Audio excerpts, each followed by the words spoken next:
In section 11.3, we're going to look at perimeter and area of similar figures. We're going to look at actually the ratios of perimeters compared to the ratio of the sides and the ratio of the areas of similar figures.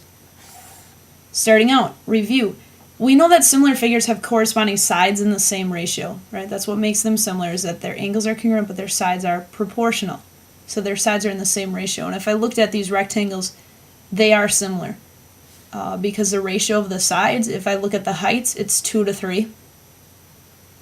And if I look at the lengths, 6 to 9, we'll divide 6 and 9 both by 3, and the ratio of the sides is still 2 to 3. Right, so the ratio of the sides is 2 to 3 whether I look at the heights or the lengths. And then I want to look at a comparison here. Well, what's the ratio of the perimeters? Now, what do you do to find perimeter? You add up all of the sides, right? So 2 plus 6, well, if it's a rectangle, another 6, another 2. 2 plus 6, and there's 2 of those. 6 plus 2 is 8 times 2. My perimeter is 16, it looks like. And the perimeter of this guy, 3 plus 9 plus another 3 plus another 9, so I'm just going to multiply that by 2. So that'd be what, 12? Times 2, I get 24 for this perimeter. Okay, the ratio of my perimeters is 16 to 24, but of course I reduce ratios if I can. Here I can divide by 8. Interesting. I'm going to go back to this green color because it ends up being 2 to 3, doesn't it? 16 divided by 8 is 2. 24 divided by 8 is 3. So the ratio of the perimeters is the exact same as the ratio of the sides. Now, why would that be the case? Because of the fact that perimeter is just a length. Okay, we're adding up all these sides that are all going to be in the ratio of 2 to 3. So when you reduce, you're still going to get 2 to 3. The sides and perimeters are the same ratio. Okay, and that will always be the case for similar figures. The ratio of the sides and perimeters is the same. What about areas?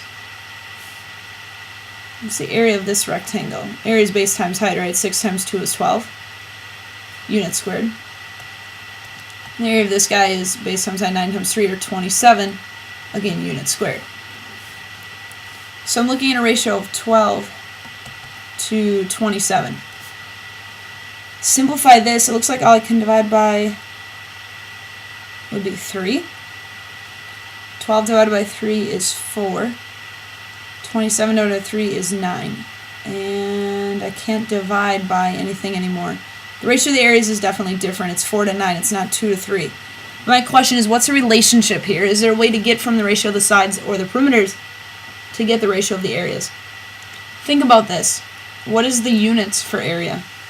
Area is units squared. Right? Area is units squared because we're talking about physical square units, space inside something. Think about that. Square units. That means that we're doing a ratio of 2 by 2, remember it's 2 to 3, and a ratio of 3 by 3. So we're really squaring these numbers, right? 2 squared is 4, 3 squared is 9. So it's kind of neat. When you have the ratio of the sides or perimeters, all you have to do is square those numbers, and you'll know the ratio of the areas because area is units, these numbers, squared. Okay? Let's summarize here, get the most important thing for today.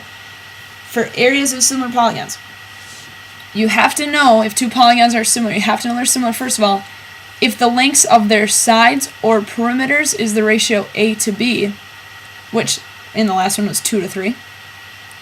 Then the ratio of their areas is not just A to B, it's not just 2 to 3, but it's whatever the first number is squared compared to whatever that second number is also squared. Okay, area is units squared, and that's why this relationship is there, because you're doing two-dimensional. You're doing space inside, okay, you're doing square units. So you square those numbers that you got for sides or perimeters, which are just lengths, to get the area ratio. I summarized this just real big here. If the ratio of the sides or perimeters is A to B, the ratio of the areas is A squared to B squared. Now the cool thing is this can help you work both ways. Like, let's say you know the ratio of the sides is 4 to 7. Well, then you should be able to tell me the ratio of the areas, because all I do is square these numbers. So 4 squared is 16. 7 squared is 49, right? But it also works the other way. Let's say I start with the ratio of the areas. Let's say it's 9 to 100. We can go backwards and get the ratio of the sides or the perimeters, right? If we have the areas 9 to 100, that's the ratio. What's the ratio of the sides? Well, this was these numbers squared. So you take square root. Square root of 9 is 3. Square root of 100 is 10. And notice, yeah, 3 squared is 9. 10 squared is 100. So you can go either way here. If you know the ratio of sides or perimeters, you can get ratio of the areas. Or if you know the ratio of the areas, square root to go back to ratio of sides or perimeters. And today it's going to be really important to figure out like what ratio do I actually have, and you're probably going to need the other ratio in the problem to figure something out. So let's look at some examples here. Starting out, it tells me that figure 1 is, remember this symbol means similar to figure 2. Okay, they're similar rectangles. My first thing I'm told to do is find the ratio of the perimeters. Well, wait a second. I got an easy way to do this now. Isn't the ratio of the perimeters the same as the ratio of the sides? Sides and perimeters are the same because they're both distances. So really, if I want the ratio of the perimeters, I'm going to find the ratio of the sides because it'd be a lot easier.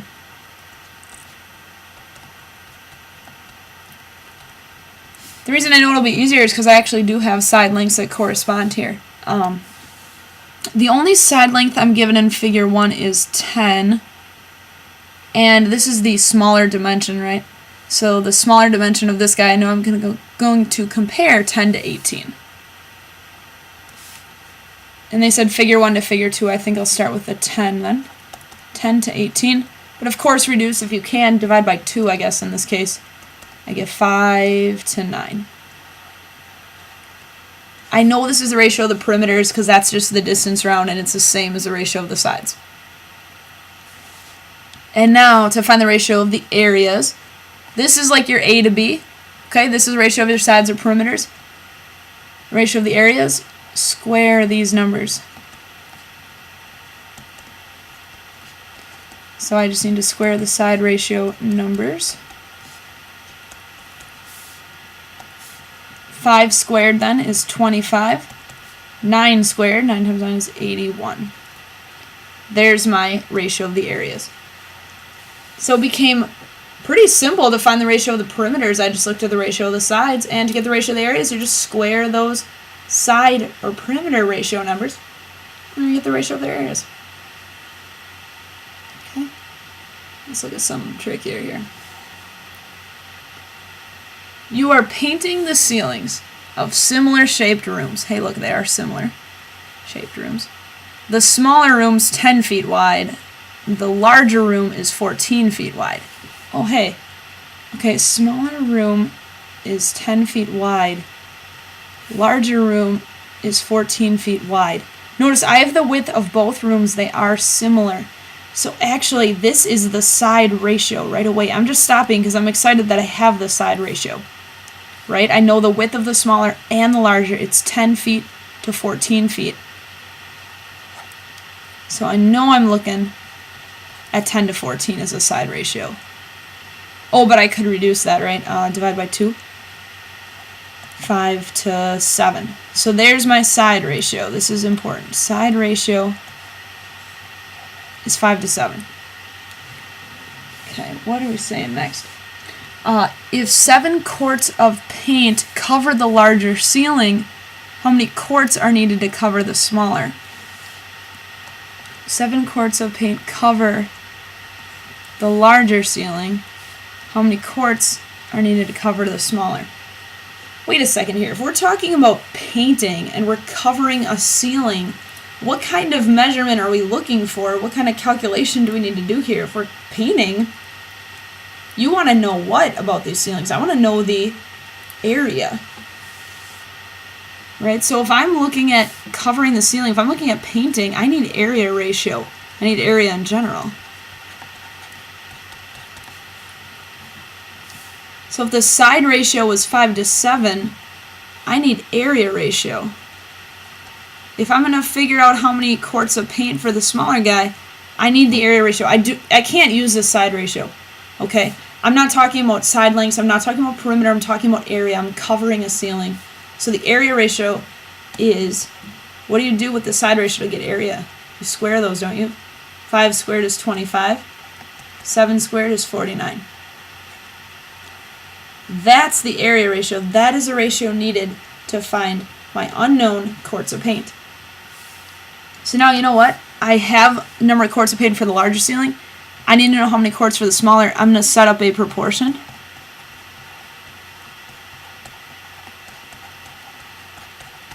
Going back to some things that we did earlier this year, I know that 25 to 49 is a correct ratio for painting because I'm looking at area. 7 quarts for the larger ceiling, so 7 goes on bottom with the larger ceiling number, the bigger number. I don't know how many quarts for the smaller guy, so I'm putting X there. And of course, I know to cross multiply to solve these proportions. So I'm doing 25 times 7 divided by 49.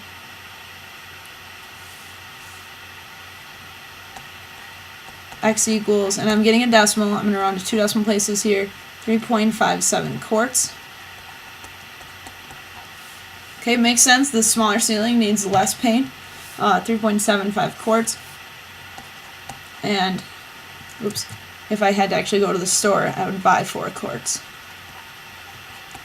Because you can't buy 3.57. Okay? So this time I knew the side ratio. Okay, I had the width of both rooms. I needed area though because I'm talking about painting, so I squared those. Once I had the area ratio, I could set up a proportion. I knew how much it took to paint the bigger guy. I needed how much to paint for the smaller one. I used the correct area ratio to solve for an unknown. Okay, so looking at the side and area ratios. Let's do another example here. You have a flat screen TV that is 24 inches wide and 18 inches long. A similar TV is larger with an area of 657 square inches. Find its width. Okay. First of all, a note that I should mention, all TVs are similar now, right? Because they're basically all being made widescreen. So yeah, all TVs are similar. You have a flat screen TV, it's 24 inches wide by 18 inches long. So that's your TV, 24 inches wide, 18 inches long. A similar one is larger, it has this area of 657 square inches. Find its width. So I need the width of the larger TV. Well,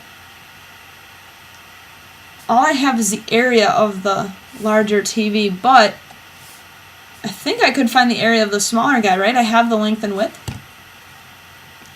So I'm going to use the length and width of my TV to find its area. Because I know area would just be base times height, length times width, 24 times 18 in this case. 24 by 18.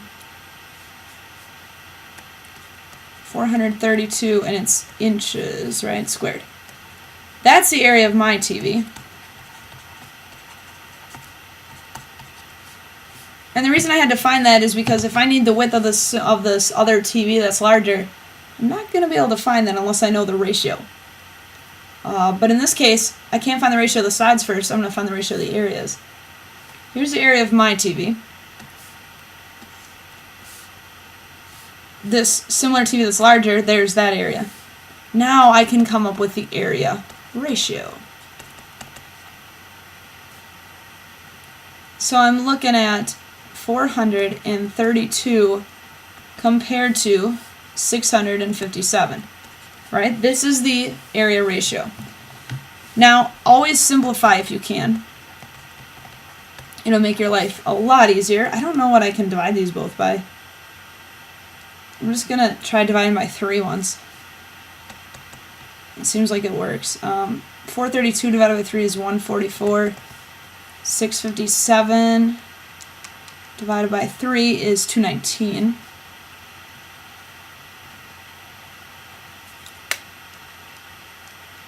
I wonder if I can simplify further here. I think I can divide by 3 again.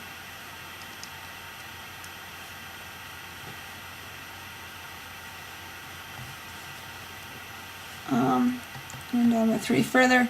144 divided by 3 is 48. And 219 divided by 3 is 73. Unfortunately, this is as far as I can go.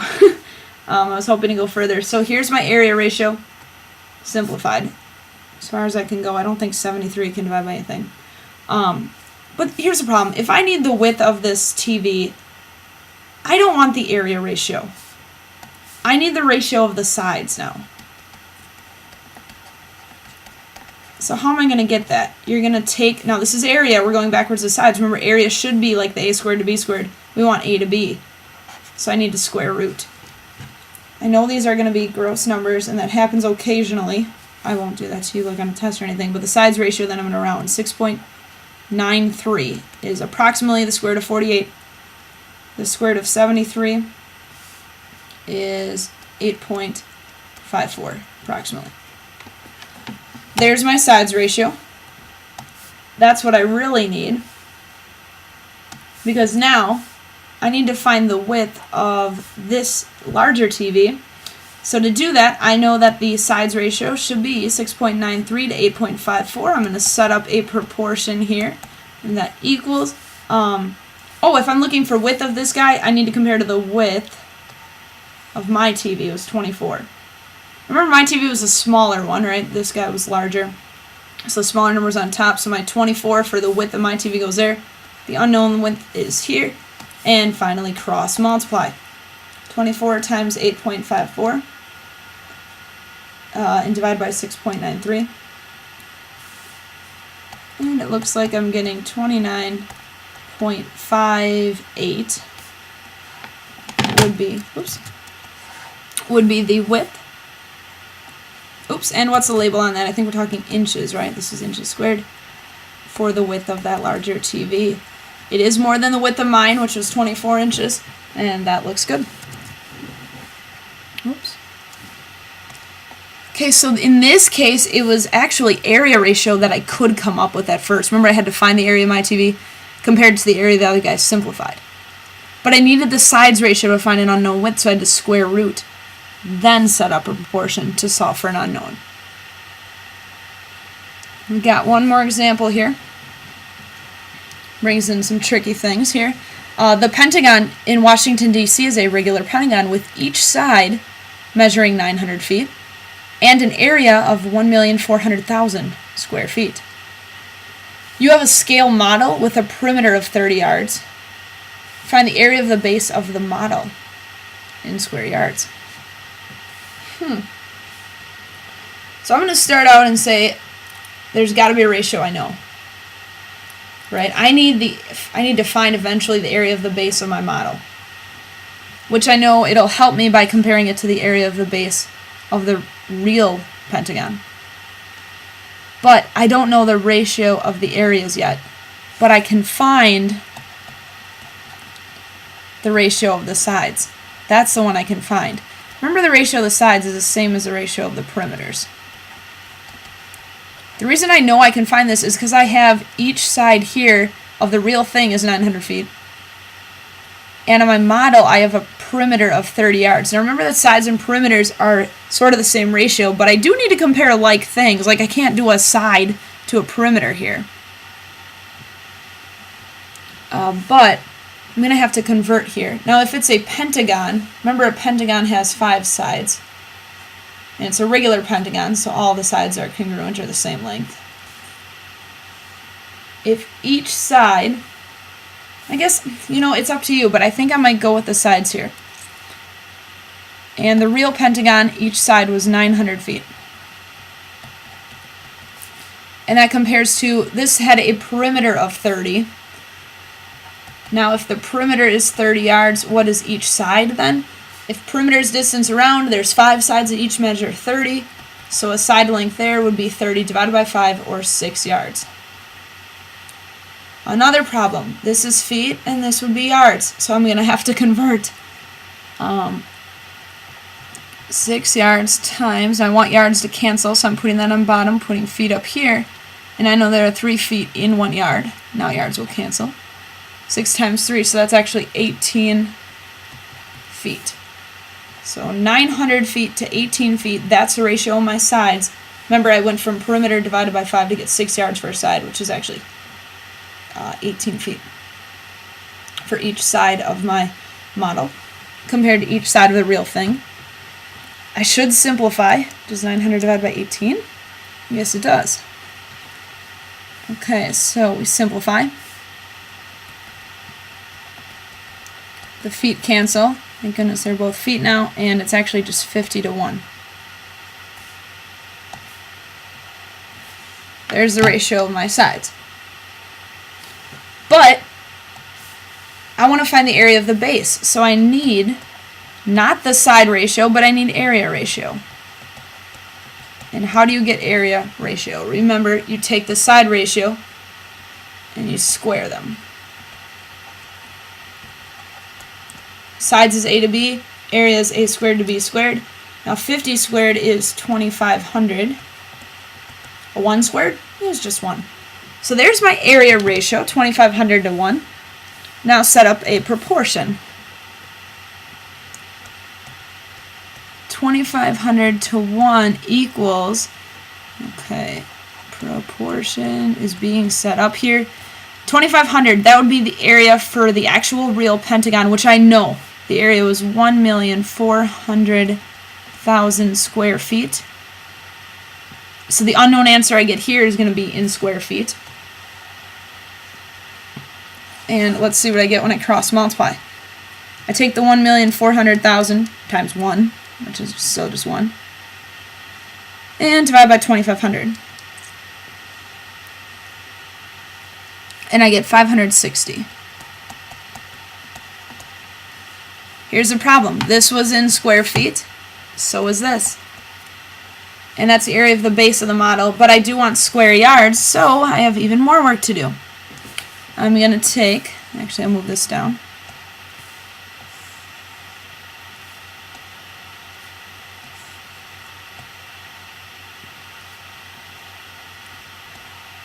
There we go. I'm going to take this square feet and get to square yards. I want square feet to cancel, so I put them here. I want to get square yards.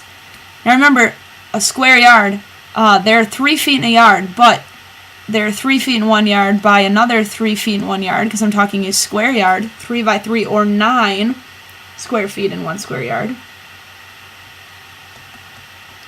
9 square feet in 1 square yard. So I'm taking the 560, dividing by 9, and getting 62.2, repeating. Whew. Square yards, because the square feet cancel, for the area of my model. Wow, so a lot of work here.